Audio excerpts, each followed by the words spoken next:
Hey everyone, Adam here. I am back. It's been a while since I've posted anything to this channel, and today I'm just going to do a show and tell. You'll notice I am not in the rig because I just want to talk about something really cool. This was a project I posted on Instagram back in April of 2022. Finally finished sometime around October, November of 2022, and I've been using it for quite a while. I know I want to just kind of show it off. I've shown posted some pictures in Discord, and a few of you have asked me to do a quick video about it. So that's all this is today. It's just a quick show and tell, and we're going to start with this. This is a PCB. Generally nothing too fancy about a PCB, except this one was designed by BF1 Solutions over in the UK. And if you're a sim racer and a motorsports fan and you don't know who BF1 Solutions is, don't worry, but I guarantee you, you know their work. You have seen their work, especially if you drive an iRacing or ACC, or you follow SRO, GT3, or really just any motorsports. You've seen their work, because chances are you have probably seen one of these or a version of this. This is a wheel that came directly out of a 2021 Porsche 992 Cup wheel, and BF1 Solutions is the company that makes this wheel. They also make the wheel for the GT3R, different faceplate though, so you get the 3 rotaries, but otherwise it's the same exact wheel. And they make the wheel for the Aston Martin as well, but the Aston Martin does not have this little bottom grip handle. I don't know why Aston chose to not have it, or conversely Porsche chose to have it. I honestly kind of like the version without it a little better. I think it looks better, but I am such a Porsche fanboy, and when I was able to get my hands on this, thanks to some friends of contacts, I love the sim racing community, because without you guys, I never would have met the people that I met to be able to get my hands on this, and it's so cool. So I apologize in advance now for the audio, because I'm just using my laptop mic to record this. I don't have it set up at my desk to get proper audio, so make do with me for this one video, and then for the next one, I promise I'll be back in the rig, or I will take the time to set up a proper microphone here so it doesn't sound so echoey and awful. But the reason I'm talking about this today is twofold. Number one, like I said, some of you guys asked me to do a video about this to discuss it. And number two, BF1 Solutions, in the middle of 2022, they announced that they had entered into a licensing agreement with Porsche. With that licensing agreement, they started a company called AurigaDrive. And I'm going to put BF1's website and AurigaDrive's website links down in the description below. And through AurigaDrive, you are going to be able to buy a sim racing version of this wheel. Now, I'm able to use this wheel on my sim rig, and I'll tell you how in just a moment, as I'm going to go through. But my understanding from some emails through with BF1 is that the AurigaDrive version of this wheel, or rather the 991.2 GT3R version of this wheel that they are selling, is the same exact wheel that Matt Campbell uses in his Porsche when he's racing GT3. You'll notice, I mean, mine's the Cup wheel, so it doesn't have the rotaries, but it does have that really sweet Porsche emblem right there, nice and big in the center. But that's what they kind of explained to me, not directly, but indirectly. That's what I have come to understand, is that everything will be identical with 3 exceptions. Number one, the PCB that's in here, or rather was in here, will be a different PCB, because this one uses CAN bus protocol. We as sim racers use USB, so this is useless to us.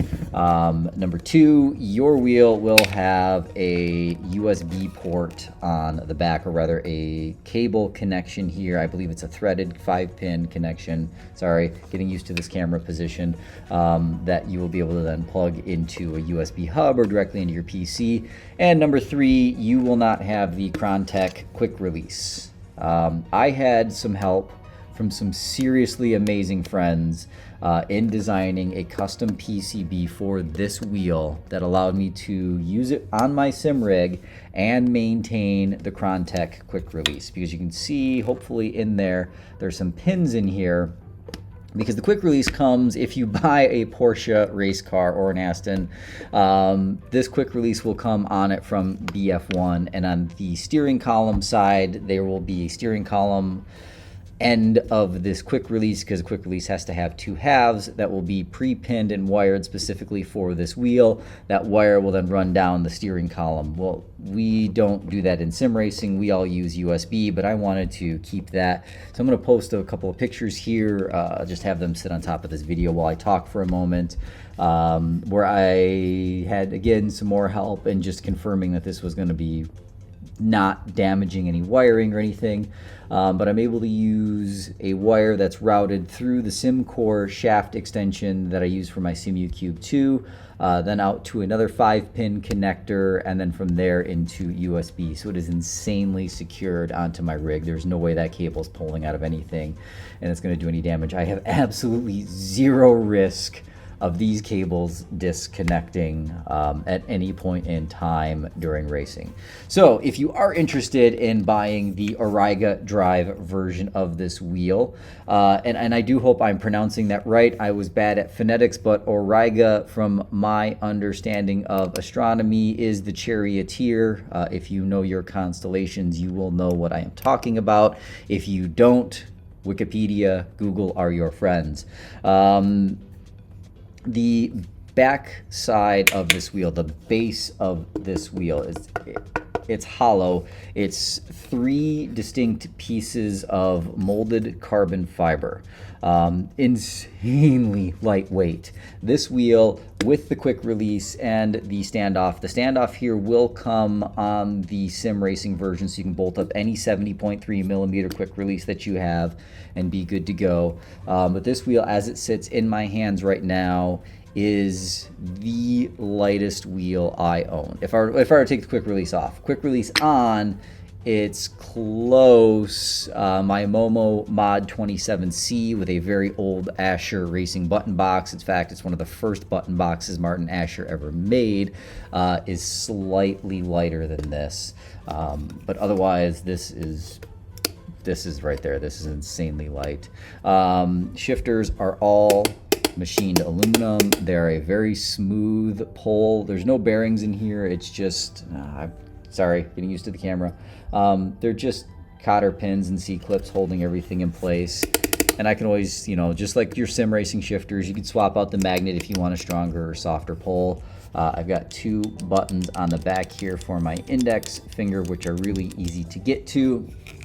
Onto the front, if you buy the GT3R variant for sim racing, you will have 3 rotary dials up front that are actual rotaries, but these thumb wheels are not. And this is the one complaint I have, and hopefully somebody at Auriga or BF1 will see this video before they actually start shipping wheels out, is these buttons or these thumb wheels are insanely clicky. I mean, like, you really need to put some force into turn, which I love. But the left one is a 12 position switch. The right one is a 5 position switch.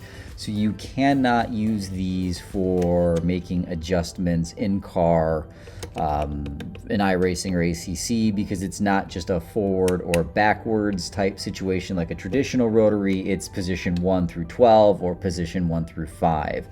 Now, the reason that is in the real Porsche or the real Aston Martin, if you're using these thumb encoders, you would adjust this one to position 1 and then this one to whatever position you wanted here, and then you could use your back buttons for updating, or in most cases, like on the 992 Cup car, you would move the left encoder to highlight something specific on the dash, like let's say your engine map, and then you would use this to move through the 5 engine map profiles that are available to you.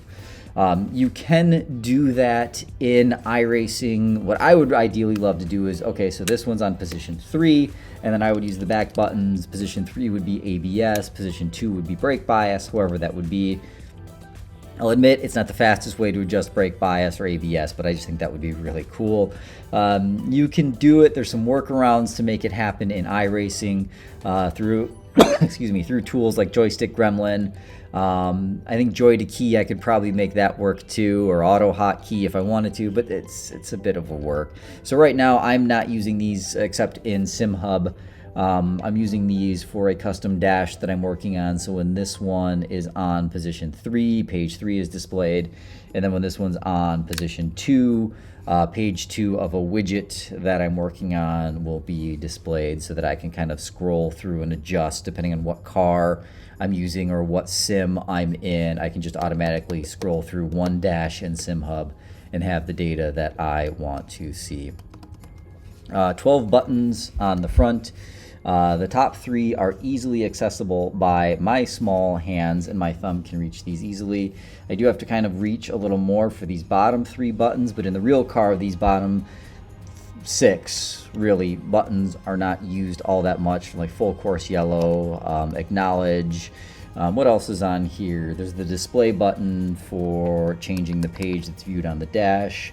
Reverse button if you need to go into reverse. Again, this is not something we would use in the sim. And then what they like to call the Joker button. And I've talked to a couple of different Porsche Cup teams and a couple of different GT3 teams over in Europe, and they have all told me they use the Joker button for something completely different. So that was kind of cool to see, and I was asked though to not go into detail about what they all use that for, but I mean it is limited. You can't use this for just an infinite number of things, so they all kind of know you know what they would use that for. But that's where I'm gonna stop this video today. I'm not gonna go run any laps or do anything other than I'll just have a couple of pictures to show how my cabling is set up for those who are interested. And really the one thing I could have done, because there's enough room inside this body, I'm not going to open it up to show you guys today. I could have asked my PCB guys if we could have gone with the SimuCube wireless module on that PCB and then just put a battery in there as well, because there was more than enough room for that. And since there's no analog clutches on this wheel, it would have worked fine. That's the one downside of the SimuCube wireless protocol, is that you can't have anything analog. It's all got to be binary switches. But that's it. That's all I've got for today. I hope you enjoyed at least maybe a little bit watching this video. But just remember, guys, we're not here for a long time. We're here for a good time. So please be cool to each other, and I will see you in the next video.